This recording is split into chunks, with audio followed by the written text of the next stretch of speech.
कीर्तन चांग होय अंग हरी रूपा प्रेमी छंदे नाचे डोली हरपली देह भाव एक देशी जीव कळा हा सकळा सोयरा प्रेमी छंदे नाचे डोले हरपले देह भाव तुका म्हणे उरला देव गेला भेव त्या काळी प्रेमी छंदे नाचे डोले हरपले देह भाव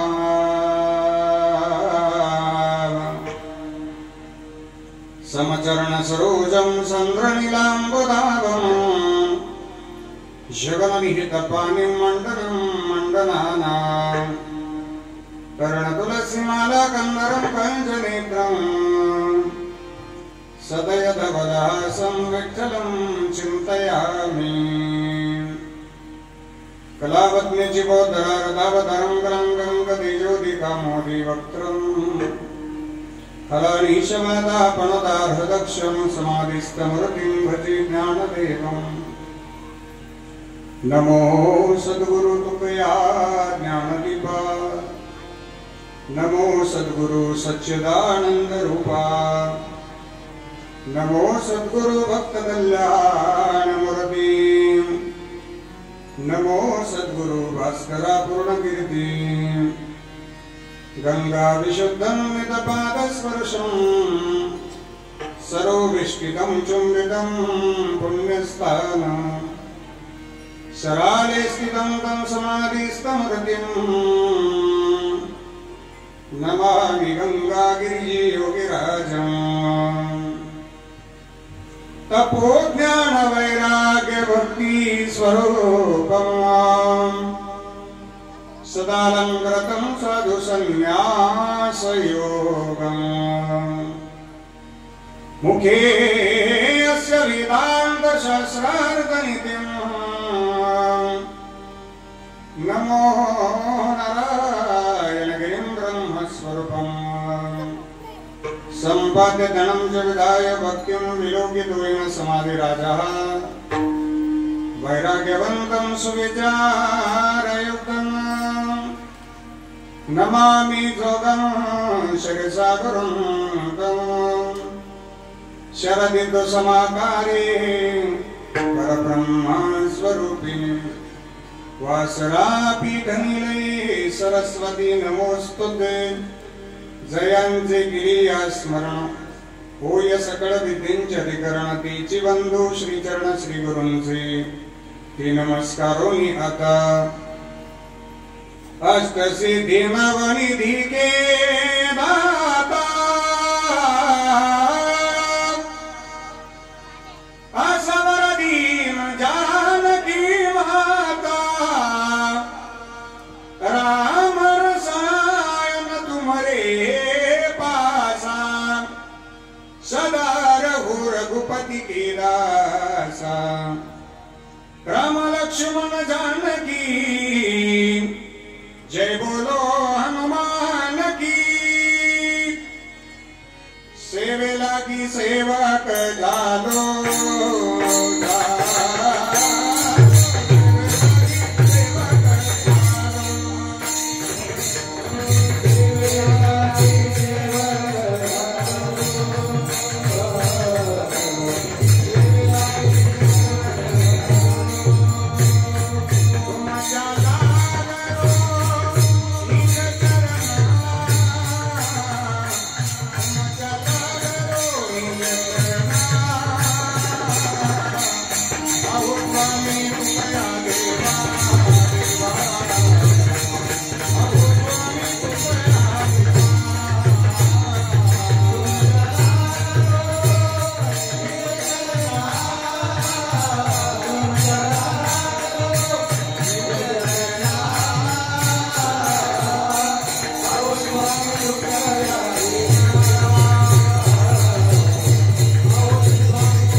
चांग कीर्तन चांग होय अंग हरिरूप प्रेमे छंदे नाचे डोले हरपले देह भाव।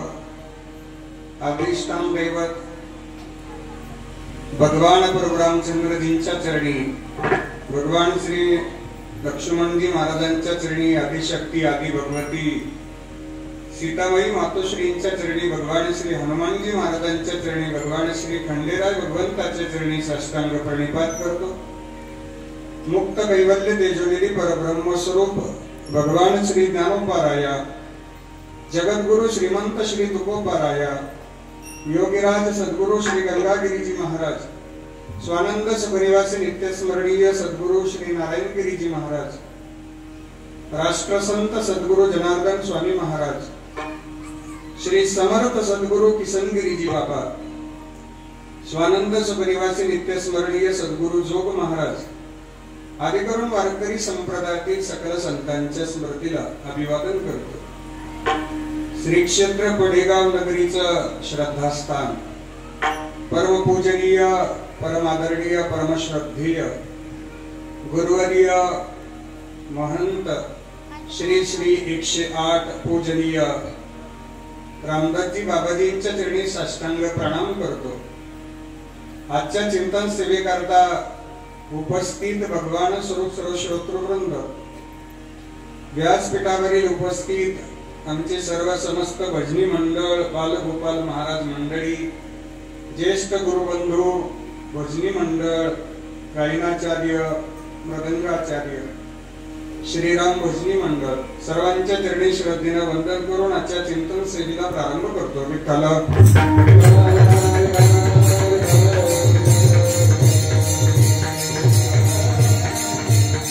आजच्या चिंतन सेवेकरता निरूपणा करता घेतलेला अभंग संत श्रेष्ठ वैराग्य मुकुटमणी महाराष्ट्र भूषण हिंदवी स्वराज्याचे संस्थापक, हिंदू हृदय सम्राट छत्रपती शिवाजी महाराज यांचे धर्मगुरु जगद्गुरु श्री संत तुकाराम महाराज यांचा चार चरणाचा कीर्तन भक्तीचं महात्म्य प्रतिपादित करणारा गोड असा चिंतनीय अभंग आहे। विठ्ठल विठ्ठल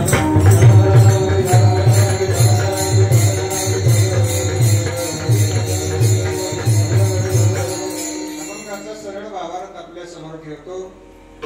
जगद्गुरु श्री संत तुकाराम महाराज आजच्या अभंगाद्वारा कीर्तन भक्तीचं महात्म्य प्रतिपादित करतात। या विश्वामध्ये कीर्तन भक्ती ही सर्वश्रेष्ठ भक्ती आहे।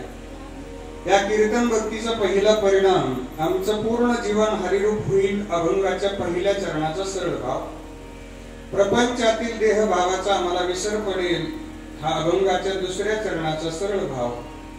विश्वाचे मालक भगवान परमात्मा हेच आमच्या सगळ्यात जवळचे सोयरे आहेत त्याची जाणीव होईल। अभंगाच्या तिसऱ्या चरणाचा सरळ भाव, पहिल्या श्वासापासून ते समारोपापर्यंतची काळाची भीती आहे, ती काळाची भीती कीर्तन भक्तीमुळे नाहीशी होईल। अभंगाच्या चौथ्या चरणाचा सरळ भाव, विठ्ठल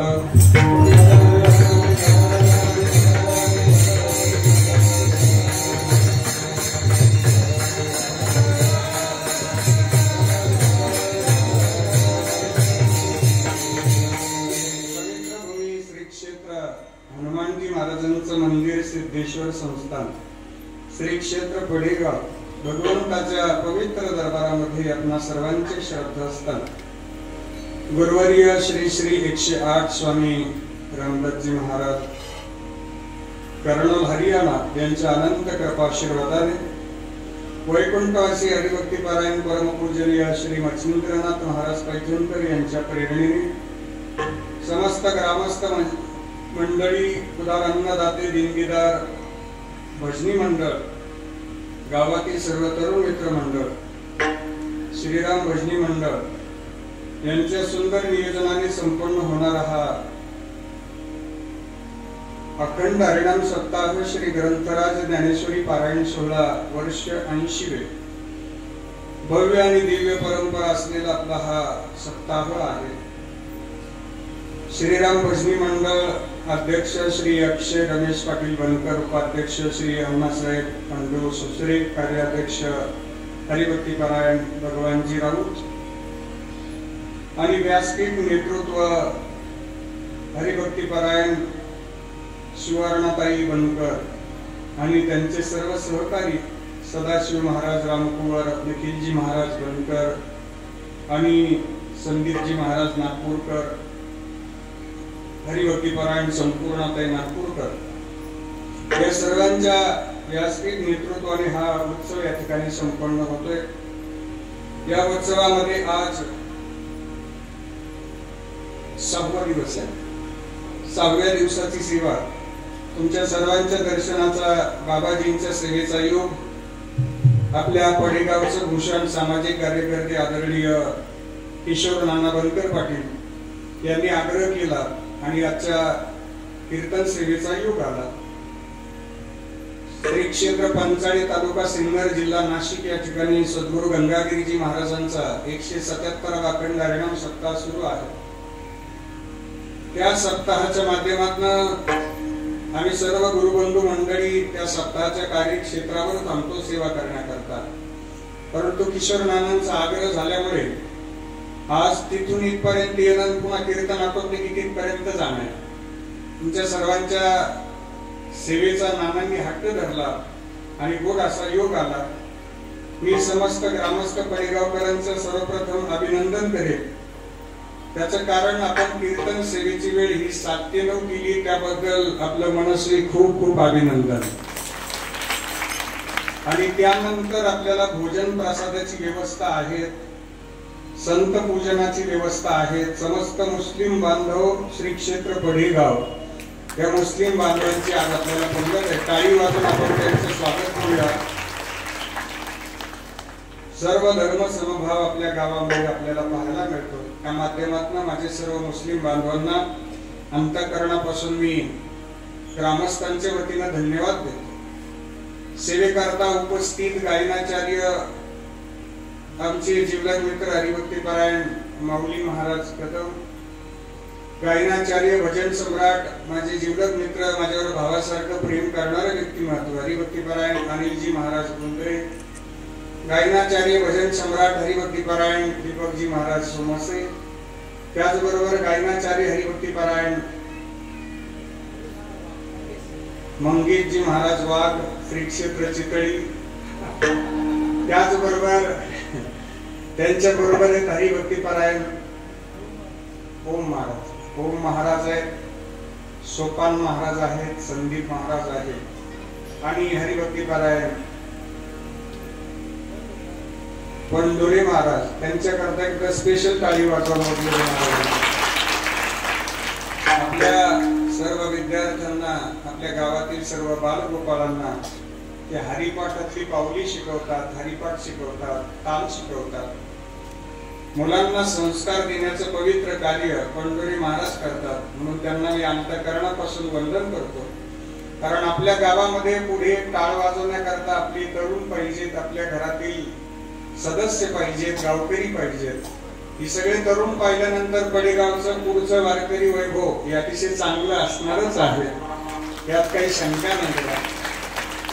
बाबाजींच्या आशीर्वादाने ही सगळी मंडळी अभ्यास करतात आणि सेवा करतात, म्हणून त्यांना धन्यवाद। मृदंगाचार्य, मृदंग अलंकार, महाराष्ट्रातील सुप्रसिद्ध मृदंगाचार्य माझे जीवलग मित्र हरिभक्तीपरायण रामेश्वरजी महाराज काळे महाराजांना धन्यवाद। हार्मोनियम वादक महाराजांना सुद्धा वंदन आहे। रामचरितमानस सुंदरकांड भजनी मंडळ, हार्मोनियम वादक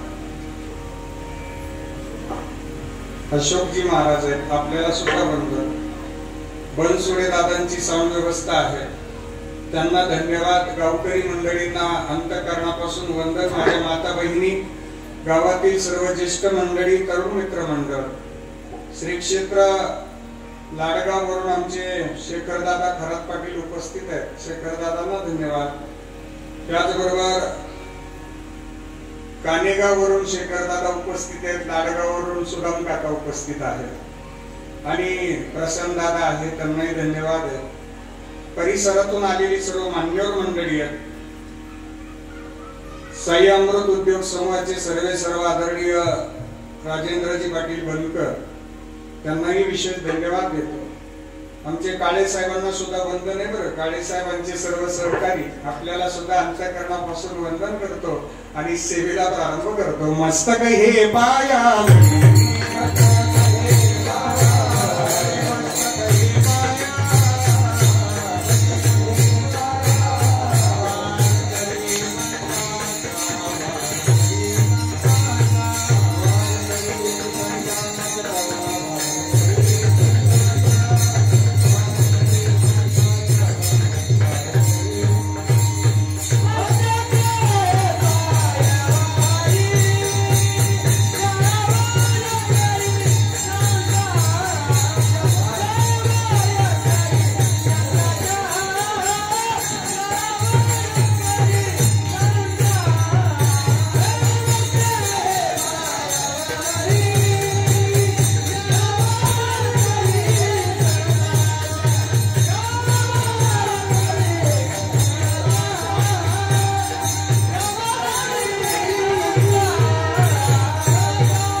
छोटासा अभंग आपण आजच्या सेवेकरता घेतलाय.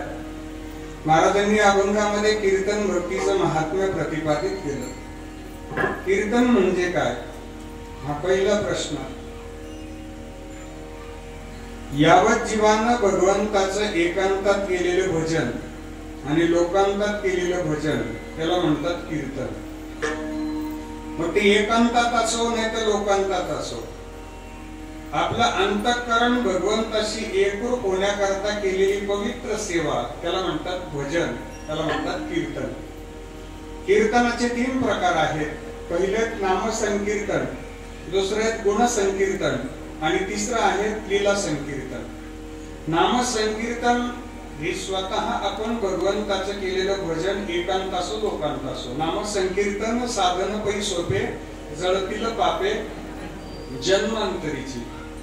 गुणसंकीर्तन ज्या कीर्तनामध्ये भगवंताचे गुणानुवाद वर्णन केले जातात त्यांना म्हणतात गुणसंकीर्तन.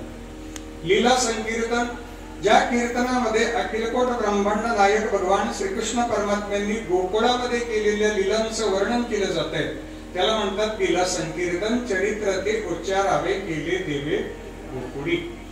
कीर्तनाचे प्रकार कळालेत महाराज. कीर्तन काय ते कळालं. आपण विचारूया जगद्गुरूंना आपल्याला कीर्तन भक्तीतला अनुभव किती मोठा आहे. आपला भजनातला, आपला कीर्तनातला, आपला सेवेतला हा अनुभव खूप छोटा आहे. माझ्या जगद्गुरूंचा कीर्तनातला अनुभव हा 4 युगांचा आहे आणि तुमचा माझा अनुभव एका जन्माचा आहे. त्यातही पूर्ण जन्म आमच्याकडनं भजन घडत नाही. आपलं मूळ आयुष्य बघा आणि भजनातले आपले वर्ष बघा. बोटावर मोजणी इतके वर्ष आपल्याकडनं भजन घडलेलं असावं. माझ्या जगद्गुरूंनी मिळालेला प्रत्येक क्षण हा भगवंताच्या चिंतनात आणि साधनेमध्ये व्यतीत केला. आपलं मूळ आयुष्याचा विचार केला तर 100 वर्षाचं आयुष्य आपल्याला मिळाले, पण त्यातल्या त्यात 100च्या 100 आपण जगतच नाही.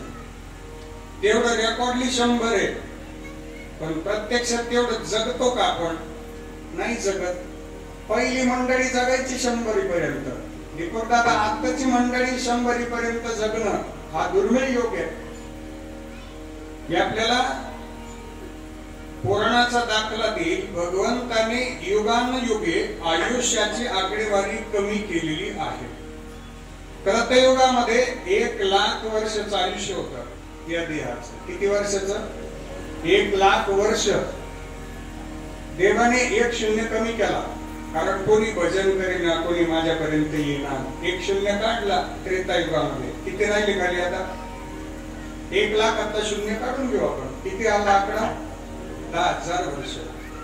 देवाने त्यातलं 1 शून्य कमी केला द्वापर युगामध्ये. किती राहिला आकडा? 1,000 वर्ष. 1,000तला 1 शून्य कमी झालं कलियुगामध्ये. किती झाला आकडा? 100. आता विनंती करू आपण भगवंताला. 1,00,000तला शून्य काढला, आम्ही तक्रार नाही केली. 10,000तला शून्य निघाला तरी तक्रार नाही. 1,000तला शून्य निघाला आमची तक्रारच नाही. पण मग आता 100तला शून्य जीव लावून ठेवा बुवा. तो जर निघाला तर किती राहतील खाली? काय भजनासी उरले ते पाहेगा, पाहेगा काय भजनासी उरले ते पाहेगा, पाहेगा काय भजनासी उरले ते पाहेगा, पाहेगा काय भजनासी उरले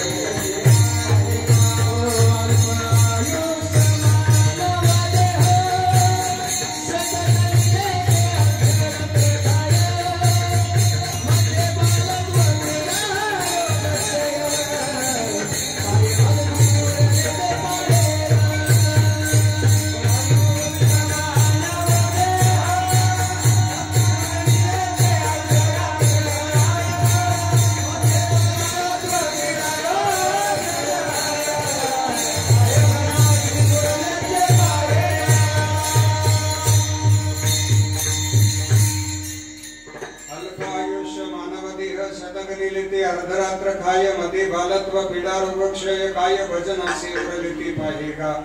आयुष्य कमी आहे, त्यातही भजनातलं आपलं आयुष्य पात्याहीपेक्षा कमी आहे. जगद्गुरूंचा माऊली अनुभव इतका मोठा आहे. हे 4 युग भजन घडलेला देह ज्यावेळी कलियुगामध्ये अवतरित होतोय त्यावेळी ते सगळ्या भजन साधने सोबतच ते अवतरित होतात. मग इतकी प्रासादिक आणि पवित्र दृष्टी या विश्वाकडे पाहताना माझी जगद्गुरूंची आहे की माझ्या जगद्गुरूंना जो भेटेल तो भगवान पांडुरंग परमात्माच. इतकी दृष्टी पवित्र झाली होती. जो भेटेल त्याच्याबरोबर महाराज बोलताना फक्त एक तर देवाविषयी बोलायचे किंवा संतांविषयी बोलायचे, बोलण्याची नाही. आता देवाविना काही करू आवडीने वाद तुमच्या सुखाचा संवाद, नका मज पाशी वधू प्रपंचाचे विषय, संसाराची मद न साहीची वार्ता. जगद्गुरु या बोधावर आरूढ झाले. इतकं भजन घडलं ना की त्या भजनामुळे जगद्गुरु ज्या गावात जातील ना ते गाव भजन करायचं.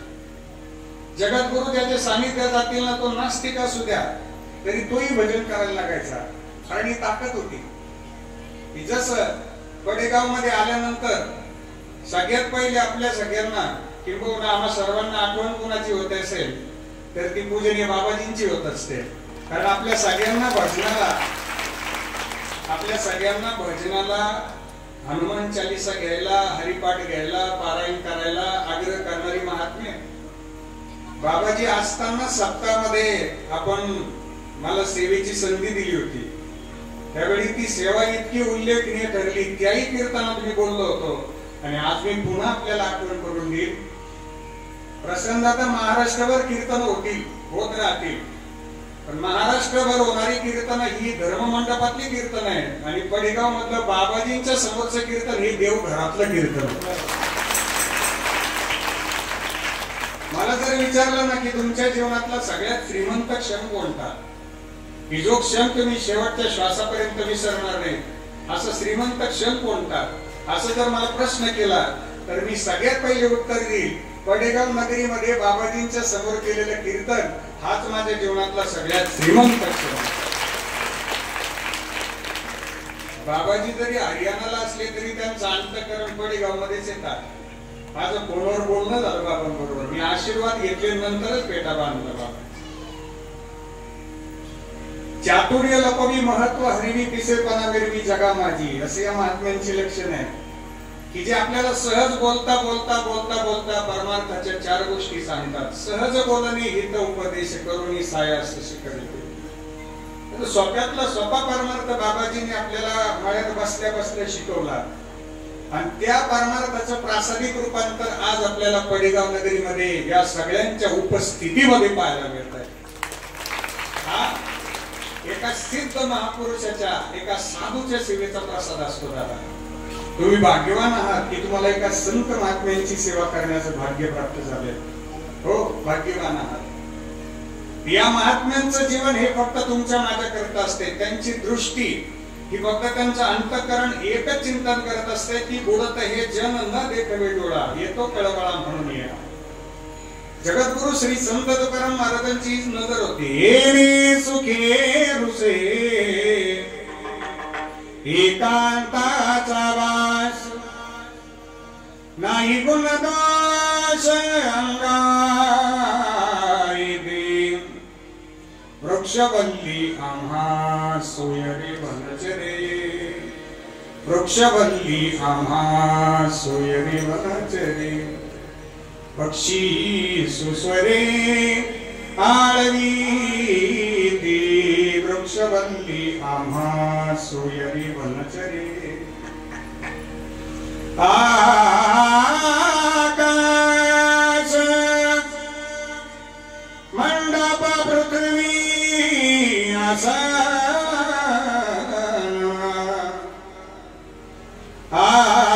आकाश मंडप पृथ्वी आसन, रमिते ते मना क्रीडा करी,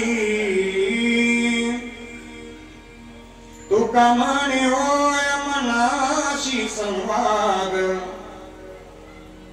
आपुलाची वाद आपणाची, वृक्षवल्ली आम्हा सोयरे वनचरे, वृक्षवल्ली आम्हा सोयरे वनचरे. जगद्गुरूंनी वृक्षाबरोबर सोयरी केली होती. वृक्ष वेलींबरोबर माझे जगद्गुरू बोलायचे.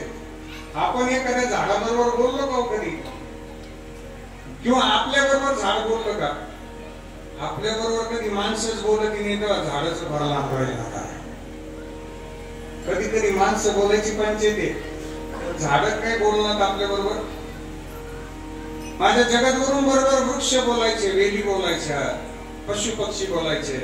बरं, बोलणं म्हणजे गप्पा नाही, ते सुद्धा भजन करायचे.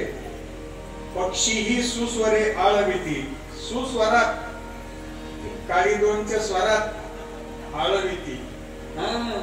माझे जगद्गुरूंची वाणी जितकी प्रासादिक आणि पवित्र आहे, टिपिकली हे वाचा राम नामे. वाणीमध्ये राम जप केला ना की ताकद निर्माण होते. वाणीमध्ये हनुमान चालीसा घेतली ना की ताकद निर्माण होते. वाणीमध्ये ज्ञानेश्वरीचं पारायण केलं ना, दररोज 5 ओव्या घेतल्या आणि घर सोडलं ना की एक प्रासादिकता आणि एक सामर्थ्य निर्माण होत आहे. हा सातत्यानं सेवेचा प्रसाद असतो दादा. आपण सेवा करूया, पण ती सातत्यानं शेवटच्या श्वासापर्यंत ती सेवा करूया. सेवा छोटी असू द्या, पण ती शेवटच्या श्वासापर्यंत केली ना की त्या सेवेचं तपश्चर्येत रूपांतर होतं. विठ्ठला विठ्ठला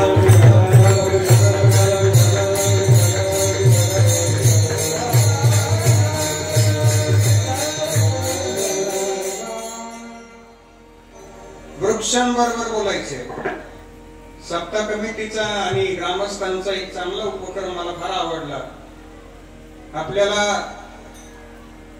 सप्ताह समितीच्या वतीनं आंब्याचा वृक्ष देण्यात येणार आहे. जेवढे पारायणार्थी आहेत त्यांना सगळ्यांना एक एक आंब्याचा वृक्ष देण्यात येतोय. आणि तो वृक्ष आपण घरी गेल्यानंतर त्याची लागवड करायची. त्या वृक्षाकडे पाहिल्यानंतर त्याला पाणी घालताना आपल्याला सप्ताहाची आठवण होईल, ज्ञानेश्वरी पारायणाची आठवण होईल आणि पूजनीय बाबाजींची आठवण झाल्याशिवाय आपल्याला राहणार आठवण होणार. दररोज त्या आंब्याच्या वृक्षाला आपण पाणी घालणार आहोत ना, त्यावेळी ही आठवण राहणार आहे. भगवान प्रभू रामचंद्रजींची आठवण आहे, ती हनुमानजी महाराजांची आठवण आहे, या सगळ्या दरबारात ती आठवण आहे. जगद्गुरूंची नजर दृष्टी इतकी पवित्र आहे. एक दिवस प्रसंग असा घडला. माझे जगद्गुरु श्री संत तुकाराम महाराजांचं स्नान आटोपलं, देवपूजा आटोपली आणि महाराज भजना करता निघणार इतक्यात जगद्गुरु श्री संत तुकाराम महाराजांच्या धर्मपत्नी जिजाई आल्या आणि त्यांनी महाराजांचं दर्शन घेतलं. महाराज जिजाईंना प्रेमाने आवले म्हणायचे. महाराष्ट्राच्या इतिहासामध्ये 2 जिजाई भाग्यवान आहेत.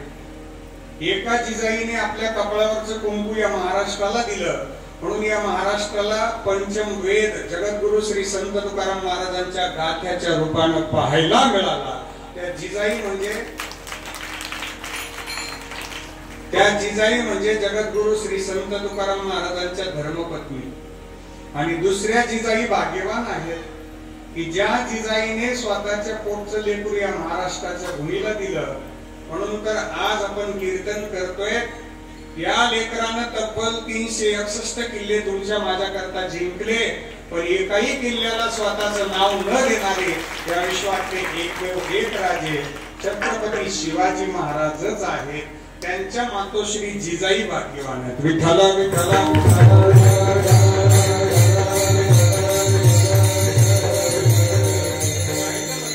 अभंगाची प्रस्तावना संपते. आता अभंगाच्या पहिल्या चरणामध्ये आपण प्रवेश करतोय. महाराजांची देवपूजा आटोपली. महाराज भजना करता निघणार इतक्यात आईसाहेब आल्या, दर्शन घेतलं. महाराजांच्या पायावरती आईसाहेबांचे 2 अश्रूचे थेंब पडले. महाराज म्हणतात, आवली काय झालं रडायला? त्यावेळी आईसाहेब म्हणतात, रडू नये तर काय करू, काल तुमची शिदोरी घेऊन आली, तुम्हाला जेवायला भोजन प्रसादाला 4 वाजले आणि आज तुम्ही भजनाला निघाले. काल तुमचं सकाळचं जेवण 4 वाजता झाले. त्याचं वाईट वाटलं म्हणून रडू आलं. आज तुम्ही भजनाला कुठे जाताय तेवढी जागा मला सांगा बरं, आणि मी तुमची शिदोरी घेऊन तिथे येते. त्यावेळी जगद्गुरू म्हणतात, माझं ठिकाण नक्की नसतंय, मी कुठे जाणार आहे, माझे पाय जिकडे जातील तिकडे मी जाणार, माझं ठिकाण नक्की नाही, जागा नक्की नाही. मग मी तुम्हाला वेळेवर जेवण देऊ शकणार नाही का कधीच. मला तुम्हाला शोधायचं असेल तर एवढं फिरावं लागतंय, कसं शोधायचं तुम्हाला? त्यावेळी महाराज म्हणतात, मला शोधायचं असेल तर एक उपाय आहे. इंद्रायणीच्या पुढे आली ना की 3 रस्ते फुटतात. त्या तीनही रस्त्यांची माती घ्यायची आणि कानाला लावायची. ज्या मातीतून विठ्ठल विठ्ठल असं ध्वनी येईल ना त्या रस्त्याने मी गेलेलो असेल. एका सिद्ध महापुरुषाच्या पदस्पर्शानं रजकण अर्थात मातीने सुद्धा भजन करावं. माझ्या जनाबाईच्या आजच्या गौऱ्यांनी सुद्धा भजन करावं. माझ्या गोरोबा काकांच्या पायाखाली चिखल असायचं त्यांनी सुद्धा भजन करावं. माझ्या चोखोबारांच्या हाडांनी सुद्धा भजन करावं. इतका हा संत महापुरुषांचा देह पवित्र झाला की तो जिथं जाईल तिथं भजन जन्माला येते गड्या. पण नेमका कोणत्या साधनेमुळे हा सगळा आविष्कार, हा चमत्कार, हे दिव्यत्व आपल्याला पाहायला मिळतंय. त्या साधनाचं वर्णन अभंगाचं पहिलं. कीर्तन सांग, कीर्तन सांग,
प्रत्येक युगामध्ये भगवंतापर्यंत पोहोचण्याचं साधन वेगवेगळे. त्रतये दायतो विष्णू, त्रेतायाम यजतो मखहि, द्वापारी परिचर्यायाम खलो तदरी कीर्तनः. कृतयुगामध्ये भगवान विष्णूची पूजा करा, एक. त्रेतायुगामध्ये यज्ञागदी कर्म करा, 2. आणि द्वापार युगामध्ये पूजा पाठादी कर्म करा, 3. आणि कलियुगामध्ये कीर्तन करा. त्याने काय होईल? ते नारायण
नारायण देईल भेटी. भगवान परमात्मा सहज भेटतील आपल्याला. फक्त अंतःकरणापासून भगवंताचं भजन असावं. कबीरजी वर्णन करतात, राम नाम तो सब लेते हैं चोर ठग ठाकुर, जिस नाम से ध्रुव प्रहलाद तरे वो नाम है कुछ और. रामकृष्ण हरी सगळेच म्हणतात, श्रीराम प्रभूचा जप सगळेच करतात. ज्याचं अंतःकरणापासून नाम साधनेवर एक चित्त होऊन ज्याने अनुसंधान केलं तो भगवंताला सहज जिंकतो. सहज. त्याला अंतःकरण प्रभूला समर्पित केलं पाहिजे. आपण मंदिरात येतो, देवा करता येतो का स्वतः करता येतो? दर्शन कोणाचं घ्यायचं? देवाचं. श्रीफळ घेतो देवाला, पाण्याचं घेतो का बिगर पाण्याचा? पाण्याचं. श्रीफळ फोडतो देवाला, फोडला का आपल्याला? देवाला. फोडल्यानंतर देवाला किती ठेवला? किती? घेताना कोणा करता घेतलेला आहे? देवा करता. देवाला किती ठेवला? 5 बारीक बारीक तुकडे. जितके बारीक करता येईल तितके बारीक देवा करता.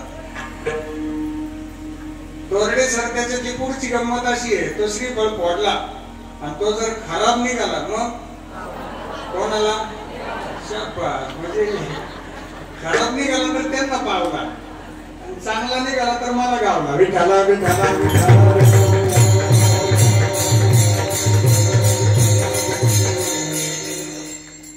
भगवंताचं भजन हे देवा करताच व्हावं. नैवेद्य असा होता देवा करता.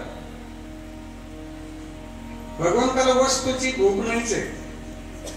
वस्तू त्यांनी निर्माण केल्या, पदार्थ त्यांनीच निर्माण केले. जर त्याला पदार्थ प्रिय असते तर त्याने 56 प्रकारच्या भोगाचा त्यागच केला नसता. दुर्योधनाचे 56 प्रकारचे भोग होते. 56. बाजूला सरक म्हणजे दुर्योधनाला बाजूला हो. आणि आमचे विदुर काकांचे घरी आले. उद्धवजी चल विदुरा घर जावे.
चावल रुचि रुचि भोग लगावे. उद्धवजी चलो विदुरा घर जावे. बाबाजी सांगत असतात शबरी मातेचं महत्व, शबरी मातेची साधना, शबरी मातेचं भजन. एका सिद्ध महापुरुषांच्या शब्दावर विश्वास ठेवला. शबरी पंपा सरोवराजवळ शबरी माता आल्या. आता खूप मोठा आहे, मी त्यात जास्त वेळ घेत नाही आपला. मातंग ऋषींनी सांगितलं शबरी भजन करायचे तुला. विश्वाचे मालक भगवान प्रभू रामचंद्रजी तुला इथे भेटायला येणार आहेत, फक्त तू भजन कर. माझ्या शबरी मातेनं भजन केलं दादा. याला होय अंग हरिरूप म्हणतात. हे हरिरूप जीवन आहे, हे हरिरूप अंतःकरण आहे, हे प्रासादिक जीवन आहे. आश्रमात या कधी रे येशिला रामा रघुनंदना.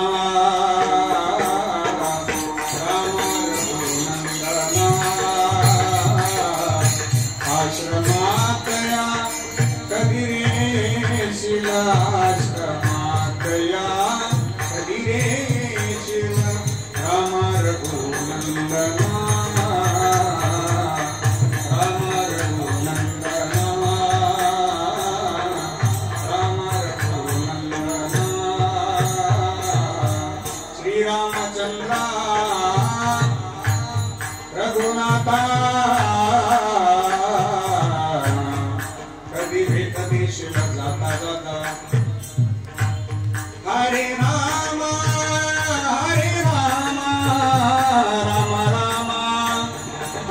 हरे हरे राम हरे राम राम राम हरे हरे हरे राम हरे राम राम राम हरे हरे. वाट पाहिली शबरी मातेनं, अंतःकरणामध्ये तळमळ आहे. प्रभू तुम्ही केव्हा येणार आहात? प्रतीक्षा सुरू आहे. जब मेरे राम जी का आगमन होगा,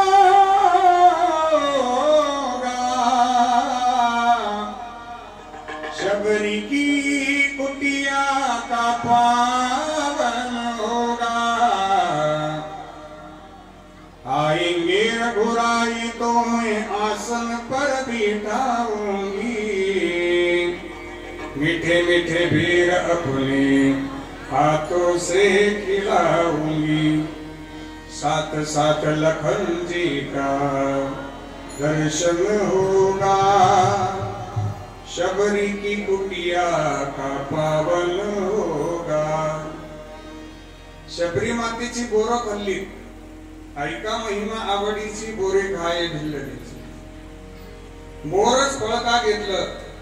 सफरचंद असतेत ना, आंबे असते ना, सफरचंद खाय भिल्लडीची, आंबे खाय भिल्लडी. बोरच का घेतलं? पण बोर इतकं साधं फळे ना की ते आपल्याला सहज उपलब्ध होत. सहज उपलब्ध होत. 7-8 बोरं खाल्ले तरी माणूस बोर होतो. इतकं साधं फळे एकदम. ती बोरं स्वतः माझ्या मातेनं चाकून पाहिले होते. ज्यावेळी द्रोण हातात आलं ना प्रभूंच्या, त्यावेळी प्रभूंना इतका आनंद झाला. माझे भगवान प्रभू रामचंद्रजी शबरी मातेच्या अंतःकरणातील भाव विश्वाला अंतःकरण पूर्वक वंदन करतात की काय अंतःकरण, काय भाव आहे माझ्या शबरी मातेचा. बोर एक द्रोण मध्ये बोर आहे. एक बोर तोंडात टाकलं, इतकं गोड लागलं ना, त्या बोरामध्ये भक्तिरस ओसंडून वाहत होता. ओतप्रोत भरलेला होता. आजपर्यंत केलेल्या भजन साधनेची ती खऱ्या अर्थानं परिसीमा होती. तो प्रसाद होता. पहिला बोर खाल्ला, गोड लागलं. प्रभूने विचारलं, शबरी बोर गोड आहेत पण तरतल उडालेली आहे. त्यावेळी माझी शबरी माता म्हणतात, प्रभू मी बोर चाकून पाहिलेली आहे. एकही बोर खराब नाहीये, आंबट नाहीये, गोड आहेत. सगळी बोर गोड आहेत. लक्ष्मणजींना आश्चर्य वाटलं की काय प्रभू कोणाचे हातचं काही खातात? वहिनी नसल्या म्हणून काय कोणाचे हातचं काही खायचं का? त्यांनी तो द्रोण आहे तसंच मागे भिरकावला. भगवंताने पाहिलं, यांनी द्रोण फेकलाय. त्यावेळी प्रभूंना राग आला. त्याच वेळी जो संघर्ष निर्माण झाला तो सख्या भावाविरुद्ध पक्क्या भावाचा संघर्ष. द्रोण फेकणारे भाऊ सख्य आणि ज्यांचा द्रोण फेकला त्यांच्या अंतःकरणातला भाव पक्का. त्यावेळी प्रभू रामचंद्रजींनी लक्ष्मणजींना अंतःकरणापासून एक संदेश दिला. बोलून नाही दाखवलं, परंतु नजर काम करत असते काही वेळा. लक्ष्मणा, अरे हा अपमान आहे माझ्या भक्ताचा, याची किंमत तुला एक दिवस मोजावीच लागणार आहे. ज्यावेळी लक्ष्मणजी युद्धामध्ये बेशुद्ध होते ना, त्यावेळी लक्ष्मणजींनी जो द्रोण भिरकावला होता ना, त्याचा द्रोणागिरी तयार झाला. आणि लक्ष्मणजींना शुद्धीवर आणण्याकरता जी संजीवनी मागवली ना, ती माझ्या शबरी मातेच्या बोराच्या आठडीपासूनच मागवली गेली. त्याला होय अंग हरिरूप म्हणतात. दादा शबरी मातेचं भजन प्रासादिक आहे. जिस नाम से ध्रुव प्रल्हाद तरी वो नाम आहे कुछ. आमचं अंतःकरण देवाला समर्पित करावं. 4 वाक्य सांगतो. समाज जिंकायचा असेल तर अभ्यास करावा लागतो. 1. शत्रू जिंकायचा असेल तर कपट करावं लागतं. 2. प्रपंच जिंकायचा असेल तर पैसा कमवावा लागतो. 3. आणि विश्वाचे मालक भगवान परमात्मा जिंकायचे असतील तर आपल्या अंतःकरणात शुद्ध सात्विक भावच लागतो. 4. भाव भया काही रवी न करे,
भावबळ्याकडे गिरविनाकडे करतडी आवडे तैसा हरी भावे विना भक्ती भक्ती विना मुक्ती बळे विना शक्ती बुडू नये देवा कारणी भाव तस्मात द्यावे न लगे फारसे वित्त झाली एकचित्त तरी बहुत एवढ्यासाठी नका करू आता हात घात अंतःकरणातला शुद्ध सात्विक भाव त्यानेच आमचं जीवन हरिरूप होईल कृती वेगळी आणि वृत्ती वेगळी भगवंताच्या दरबारात आल्याबरोबर भगवान परमात्मा स्कॅन करतात त्या स्कॅनिंग मध्ये तुमचं अंतःकरण स्कॅन केलं जातं तुमच्या हातात कोणती वस्तू कोणता पदार्थ तिने पाहिलं जातं तुमच्या अंतःकरणात काय भाव आहे तो पाहिला जातो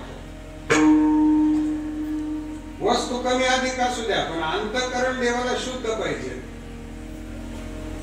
म्हणून तर विश्वाचे मालक या मृत्यू लोकांमध्ये येत असताना अंतःकरण पाहूनच थांबले भगवंताला परिस्थितीची गरज नाही भगवंताला मनस्थितीची गरज आहे देवाच्या दरबारात स्कॅनर बसवले श्रीमद भगवद्गीतेचं 9 अध्याय पहा मय्येव मन आगत्स्व मयि बुद्धी निवेशय निवशिष्यसि मय्येव तत कुर्भुन्न संशयः अर्जुना तुला ऊर्ध्वगती निसंशयरित्या मिळेल फक्त एक कर तुझं अंतःकरण मला दे अंतःकरण मला दिलं की बस तुम्हाला जिंकलं तू म्हण हे मीच करी माझी एक भजनी प्रेम धरी सर्वत्र नमस्कारी मज एकाते मन हा मोगरा हरभूमी ईश्वरा मन हा मोगरा भूमी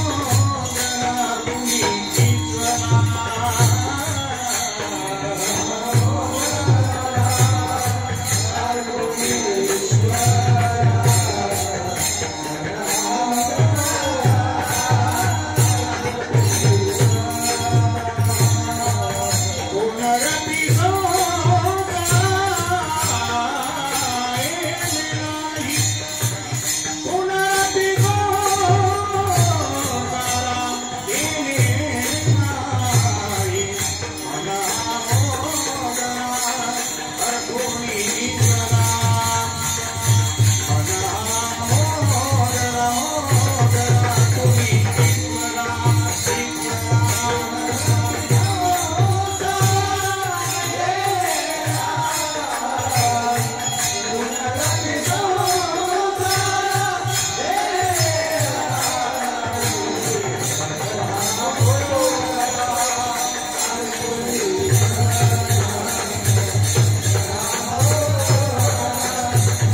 आमची कृतीपेक्षा आमचं अंतःकरण भगवंत स्वीकारतात म्हणून तर गोकुळातलं वातावरण पाहतोय आपण गोकुळातलं वातावरण जर पाहिलं ना तर गवळीयाचे ताकपेरे कोण पोरे चांगले या गोपाळांना ज्यावेळी सर्दी व्हायची त्यावेळी त्यांच्याकडे रुमाल नसायचा रुमाल नाही नॅपकिन नाही मफलर नाही उपरणं नाही टिश्यू पेपर नाही सर्दी पुसायची कशी सर्दी पुसायची दंडाला खांद्यापासून ते कोपरापर्यंत वाफा फुल भरायचा हा वाफा फुल झाला का नंतर या वाफे परत ही दोन्ही वाफे भरले का मनगटाजवळचे छोटे वाफे ते भरायचे दीपकराव चांगलं ऊन पडलं ना तर ती अंगावरची सर्दी वाळायची अशी काट कोपडी झालेली अशी दोन्ही नेमची बर तो जो गोपाळ होता ना तो सर्दीनं मागलेला गोपाळ देखील दादा ते बाकीचे गोपाळ त्याला म्हणायचे जा तू स्नान करून ये रे तुझ्या अंगाची दुर्गंधी येते तू जा बरं तो म्हणायचा नाही मी जर स्नानाला गेलो आणि तेवढ्या वेळेस जर माझा भगवान श्रीकृष्ण परमात्मा येऊन गेला मग मला त्याला भेटायचंय कोणता फ्लेवर होता सर्दीचा मँगो पिस्ता बटरस्कॉच व्हॅनिला चॉकलेट बाकीचे गोपाळ त्याला उन्हात बसवायचे जा आणि तो उन्हात बसून तो गोपाळ भगवान श्रीकृष्ण परमात्म्यांना आर्ततेने आवाज द्यायचा कृष्णा हे कृष्णा अरे मी सारखं तुझ्यात ध्यान करतोय रे मी घरून निघाल्यापासून तुझाच विचार करत होतो मला तू भेटणार आहे याचा आनंद आहे रे मला बाकीचे गोपाळांनी उन्हात बसवले मला कुणी जवळ घेत नाही मला खात्री आहे तू आल्याबरोबर सगळ्यात पहिले मलाच भेटणार आहे कृष्णा अरे तू ये लवकर दादा अरे मी तुझ्या करता आलो रे लवकर आलं पाहिजे कृष्णा तू लवकर ये रे अरे मी व्याकुळ झालोय कृष्णा तुला भेटण्याकरता ये कृष्णा लवकर ये कान्हैया रे कान्हैया रे कान्हैया रे जग जेठी कान्हैया रे कान्हैया रे कान्हैया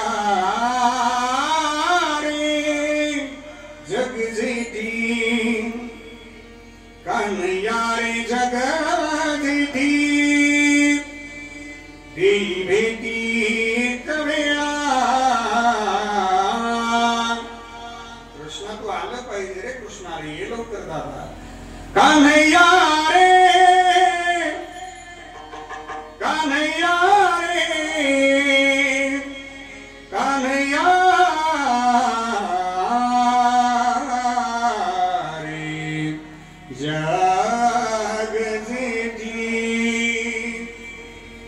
विश्वाचे मालक यायचे दादा आपल्याला हरिरूप जीवन कळेल विश्वाचे मालक भगवान श्रीकृष्ण परमात्मा आल्याबरोबर जो उन्हात बसलेला गोपाळ आहे जो व्याकुळ झालेला गोपाळ आहे सर्दीनं माखलेला गोपाळ आहे त्याच्या परिस्थितीचा विचार न करता भले सर्दीनं माखलेला सुद्धा गड्या तर त्याचा अंतःकरण इतकं पवित्र होतं ना केवळ आर्ततेनं तो आवाज देत होता हाक मारत होता असे भगवान श्रीकृष्ण परमात्मा आल्याबरोबर सगळ्यात पहिले त्याच गोपाळाला गचून मिठी मारायचे जो गोपाळ उन्हात बसला होता त्याला म्हणतात होय अंग हरिरूप हे हरिरूप जीवन आहे ऐका एक महत्वाचा विचार सांगतो आजच्या कीर्तनातून की आपण प्रासादिक रूपाने देवाचं भजन करतो सेवा करतो ती सेवा करताना सगळ्यात महत्वाचा एक अलंकार आमच्या अंतःकरणामध्ये पाहिजे त्या अलंकाराचं नाव आहे नम्रता सगळं आपण ज्यावेळी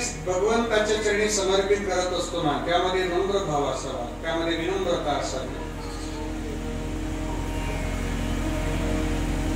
नम्रता म्हणजे फक्त हात जोडणं नाही नम्रता म्हणजे डोकं टेकवणं नाही तर नम्रता म्हणजे अंतःकरणपूर्वक वंदन करणं त्याला म्हणतात नम्रता ज्येष्ठ मंडळी बसलेत माझ्या समोर ज्येष्ठ मंडळींचे एक वाक्य हे वाक्य फार प्रसिद्ध आहे आणि छान आहे मला आवडतं ते वाक्य पण अर्ध आठवलं रामेश्वर दादा अर्ध काय आठवणं मला आता तेवढं अर्ध वाक्य तुम्ही सांगाल का मला जरा मदत करा बरं ज्येष्ठांचं वाक्य हाती होऊन लाकडं फोडण्यापेक्षा आलं की नाही घ्या मुंगीला मागायचीच गरज नाही आपोआप नैवेद्य मिळतो तिला ते पण रव्याचा गुळाचा साखरेचा मुंगी साखरेचा रवा मुंगी साखरेचा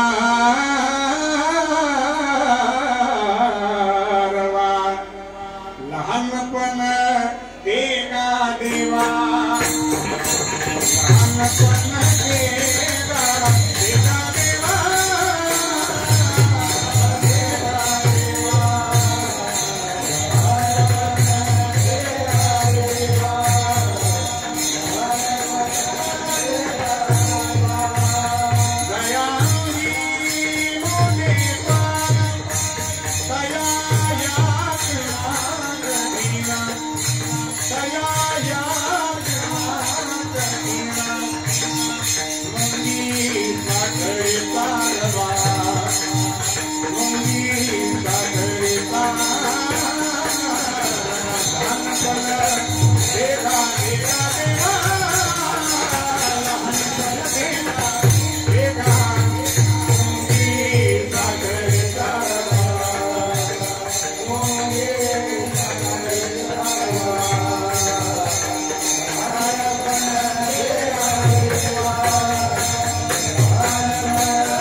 अंतःकरण देवाला देऊन टाकू आपण सकाळी उठल्याबरोबर भगवान प्रभू रामचंद्रजींचं भजन करू हनुमानजी महाराजांचं स्मरण करू ही अंतःकरणाची नम्रता आहे त्याचं कारण आजपर्यंत आपण जे सुरक्षित आहोत, आजपर्यंत आपण जे पोटभर जेवतो, आजपर्यंत आपण जे एवढे छान राहतो, आजपर्यंत आपण जे आनंदी राहतो, याचं श्रेय जर कोणाला जात असेल तर ते भगवान परमात्म्यांनाच जात.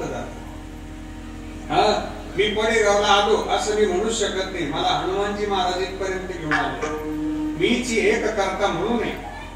म्हणून सकाळी डोळे उघडायच्या आत आपण हनुमानजी महाराजांचं स्मरण करावं. हे दुःख भजन मारुती नंदन, हे दुःख भजन मारुती नंदन, सुन लो मेरी पुकार, पवन सुत बिनती बारंबार, अष्ट सिद्धियों निधि के दाता, दुखियों के तुम भाग्य विधाता, सिया राम के काज सवारे, हो मेरा कर उतार, पवन सुत बिनती बारंबार. हनुमानजी महाराज इतके नम्रतेनं देवाबरोबर राहतात, इतके दास्यत्व भावनेनं देवाबरोबर राहतात की हनुमानजी महाराजांकडून नम्रता शिकण्यासारखी आहे. हे आपल्याला 5 वाक्य सांगतो. एवढे 5 वाक्य घरी घेऊन जातात. प्रसाद घेणार आहोत आपण. प्रसाद घेता घेता एवढे 5 वाक्य एकमेकांना आठवण करून द्या. या 5 वाक्यांनी पहिलं वाक्य, सोनं वितळलं की त्याचे अलंकार होतात. 1. दुसरं वाक्य, लोखंड वितळलं की त्याचे अवजार होतात. 2. तिसरं वाक्य, पीठ नरम झालं की त्याची भाकरी होते. 3. चौथं वाक्य, माती नरम झाली की त्याची शेती होती. 4. आणि 5वं वाक्य, मनुष्य नम्र झाला ना की त्याचा देव होतो. 5. त्याला म्हणतात होय अंग हरिरूप. हे अंग हरिरूप झालं ना की मग आमच्याकडनं जे भजन घडतं ना, ते भजनातल्या 4 अवस्था, अभंगाचं दुसरं चरण.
अवस्था प्रेम, दुसरी अवस्था छंद, तिसरी अवस्था नाचे आणि चौथी अवस्था डोले.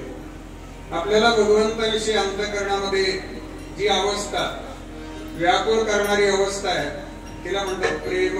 अंतःकरणातील भावविश्व की ज्या भावविश्वामध्ये गुणदोषाचा विचार केला जात नाही. गुणरहितम कामनारहितम प्रतिक्षणम वर्धमानम अविच्छिन्नम अनुभव रूपम या श्रीमद भागवतातल्या प्रेमाच्या अवस्था आहे.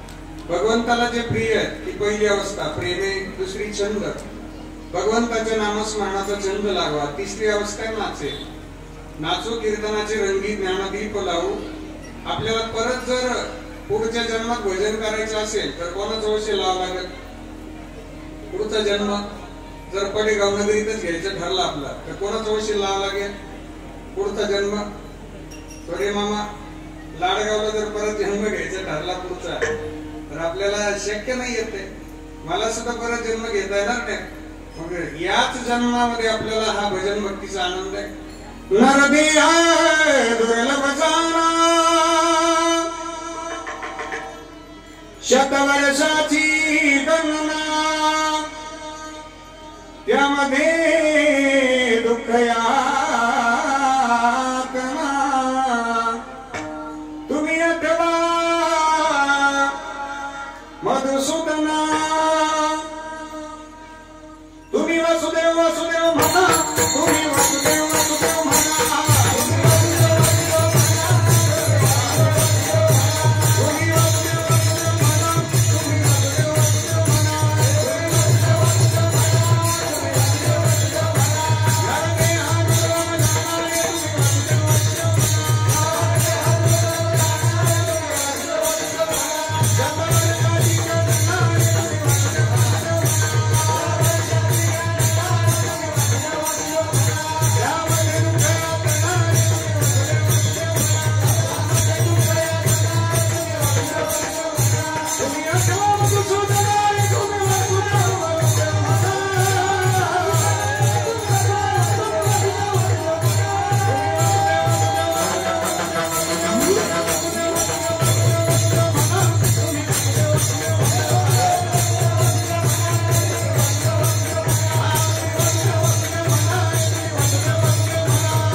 प्रपंचातील देहभावाचा मला विसर पडतो आणि विश्वाचे मालक आमच्या सगळ्यात समीप येतात. एक देशी जीवकळा हा सकळा सोयरा. विश्वाचे मालक आमच्या सगळ्यात जवळ आहेत.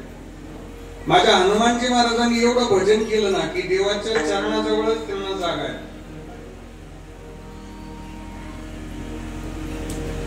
हनुमानजी महाराजांकडे एवढं सामर्थ्य आहे पण अंतःकरणातले दास्यत्वामुळे माझ्या हनुमानजी महाराजांचं पात्र रामायणामध्ये सिंहासारखं आहे. रामायणातून जर हनुमानजी महाराज वजा झाले ना तर रामायणातला प्राणच निघून जातो. दास्यत्व निकट हनुमंते पै केले म्हणून देखील रामाचरण. ही हनुमानजी महाराजांची खासियत आहे. सेवाभाव आहे, नम्रता आहे. विश्वाच्या मालकाच्या जवळ थांबले. सदैव भजन सुरू आहे. श्रीराम जय राम जय जय राम. श्रीराम जय राम जय जय राम. श्रीराम जय राम जय जय राम. सर्वांनी महाभजन श्रीराम जय राम जय जय राम.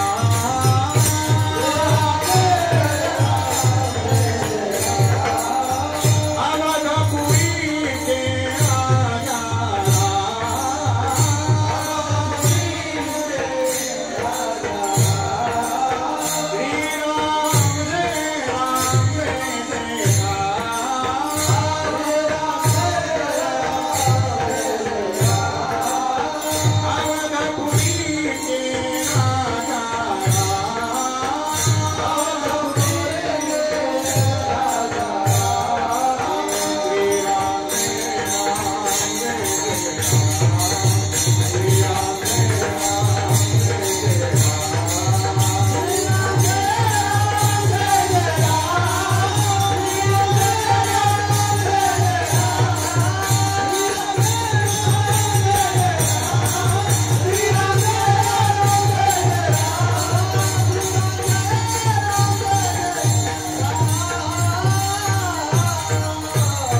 भगवान की जय, खंडेराव भगवान की जय,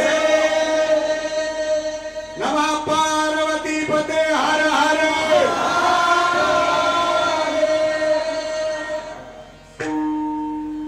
बघा बरं आता एवढे फ्रेश चेहरे आपले, असंच आपल्याला आनंदी जीवन जगायचंय ते भजनाच्या माध्यमातून। आणि सगळ्यात मोठी भीती आहे ती काळाची।